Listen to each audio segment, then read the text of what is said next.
Jabatan Kapolri pertama diemban oleh Jenderal Polisi Raden Said Sukanto.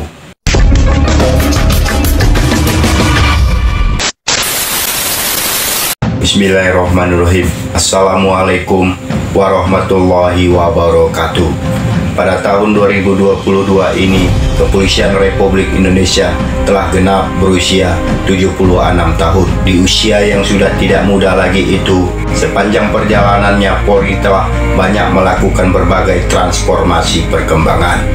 Tahukah Anda, geng, sejarah berdirinya Polri secara resmi pada tahun berapa? Sebelum saya menceritakan perjalanan sebuah organisasi institusi negara itu dari masa ke masa, terlebih dahulu saya mengucapkan selamat HUT Bayangkara ke-76 tahun 2022. Salam presisi.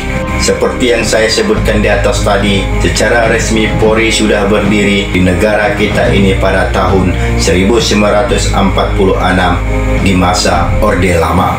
Namun jauh sebelum Negara Kesatuan Republik Indonesia ini mencapai kemerdekaan, ternyata salah satu tugas pokok dan fungsi atau tupoksi Polri yang sudah diamanahkan oleh Undang-Undang Nomor 2 Tahun 2002 tentang kepolisian, yaitu sebagai pelindung, sudah ada dan melekat semenjak adanya zaman Kerajaan Majapahit terdahulu. Sebab di zaman ini di mana Patih Gajah Mada, Kerajaan Majapahit pada waktu itu telah membentuk pasukan pengamanan yang namanya disebut dengan Pasukan Bayangkara. Sedangkan pasukan Bayangkara ini pada waktu itu bertugas untuk melindungi raja dan kerajaan, digunakan oleh Polri hingga saat ini. Dan setiap tahunnya pula, tepatnya di tanggal 1 Juli, Polri memperingati hari ulang tahun Bayangkara. Setelah zaman Kerajaan Majapahit berakhir, geng, ada 4 fase atau masa tahapan lagi yang sudah terlewati, yang hingga kini menjadikan Polri sebagai lembaga negara yang langsung berada di bawah Presiden RI. Dulunya di awal kemerdekaan negara Indonesia kita ini, yaitu di era tahun 45 hingga 50-an, Polri itu sendiri berada dalam lingkungan Kementerian Dalam Negeri. Namun namanya saat itu bukanlah Polri, melainkan dengan nama yaitu Jawatan Kepolisian Negara atau DKN.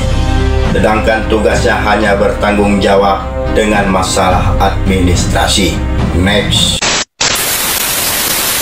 Sebelum saya menceritakan kisah sejarah perjalanan Polri di masa Orde Lama, di masa kepemimpinan Presiden pertama Bung Karno, seperti yang telah saya sebutkan di atas tadi, saya kembali mengulangi 4 fase atau masa sejarah berdirinya Polri yang sudah terlewati sepanjang perjalanannya di negara kita ini. Yang pertama, di masa kolonial Belanda yang telah melakukan agresi militernya di negara kita ini, geng. Pada masa itu, mereka awalnya merencanakan untuk membentuk pasukan keamanan yang diawali dengan pembentukan pasukan jaga. Sedangkan sistem perekrutannya bukan dari warga Belanda itu sendiri, melainkan diambil dari orang-orang pribumi. Tugasnya untuk menjaga aset dan kekayaan orang-orang Eropa, Hindia, Belanda pada waktu itu. Nah, tepatnya pada tahun 1867, ceritanya, geng, ada 78 orang warga pribumi telah direkrut mereka untuk menjaga keamanan warga Eropa di Semarang pada waktu itu. Di masa Hindia Belanda, meskipun Polri sudah terbentuk dalam beberapa bagian, yaitu polisi lapangan, polisi kota, polisi pertanian, polisi pamong raja, dan lain-lain. Namun pada saat itu sudah terjadi perbedaan kasta, di mana pada waktu itu sudah berlaku pembedaan jabatan antara bangsa Belanda dan orang pribumi. Jabatan tertentu seperti Hoofdagent atau Bintara, Inspektur van Politie, dan Komisaris van Polisie pada waktu itu tidak diperkenankan bagi kaum pribumi, melainkan untuk pribumi selama menjadi agen polisi diciptakan mereka jabatan seperti Mantri Polisi, Asisten Wedana, dan Wedana Polisi. fase yang kedua, yaitu di masa pendudukan Jepang. Di masa ini, geng, pemberlakuan soal pengisian jabatan terjadi perbedaan dengan Belanda. Sebab Jepang memperbolehkan tiap-tiap kantor polisi di daerah diperbolehkan dikepalai oleh seorang pejabat kepolisian dari bangsa Indonesia itu sendiri, namun di bawah kendali pejabat Jepang yang saat itu disebut Shidokan. Kira-kira dalam menjalankan tugasnya, geng, kepala polisi yang berasal dari pribumi itu tidak boleh berkuasa dari pejabat Jepang itu tadi. Selain itu, geng, Jepang juga memperlakukan pembagian wilayah kerja bagi kepolisian Indonesia. Di zaman Jepang, kantor pusat polisi terbagi ke dalam 4 wilayah. Untuk kepolisian Jawa dan Madura, pusatnya di Jakarta, sedangkan kepolisian Sumatera di Bukit Tinggi. Kepolisian wilayah Indonesia Timur berpusat di Makassar dan kepolisian Kalimantan berpusat di Banjarmasin. Fase ketiga di awal kemerdekaan di era tahun 1945 hingga tahun 1950 setelah Jepang menyerah tanpa syarat kepada sekutu militer Jepang, membubarkan PETA dan GIUR, sedangkan polisi tetap bertugas. Setelah negara Indonesia ini diproklamasikan oleh Soekarno-Hatta pada tanggal 17 Agustus 1945, 2 hari kemudian, yaitu pada tanggal 19 Agustus tahun 1945, Polri ini pun terbentuk secara resmi sebagai kepolisian yang merdeka. Dia dibentuk oleh Panitia Persiapan Kemerdekaan Indonesia atau PPKI.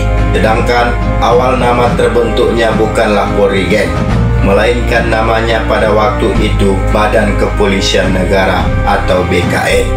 Di masa itu pula, Polri telah banyak menjalani sejarah kelam, dari mulai pelucutan senjata hingga Polri tanpa pucuk pimpinan. Ceritanya dimulai dari Surabaya. Tepatnya pada tanggal 21 Agustus tahun 1945, seorang komandan polisi di Surabaya yang berpangkat Inspektur kelas 1 atau Letnan 1 polisi, yaitu Muhammad Yasin. Kira-kira ceritanya, geng, pada waktu itu dia telah memproklamasikan adanya sebuah pasukan polisi Republik Indonesia yang merdeka.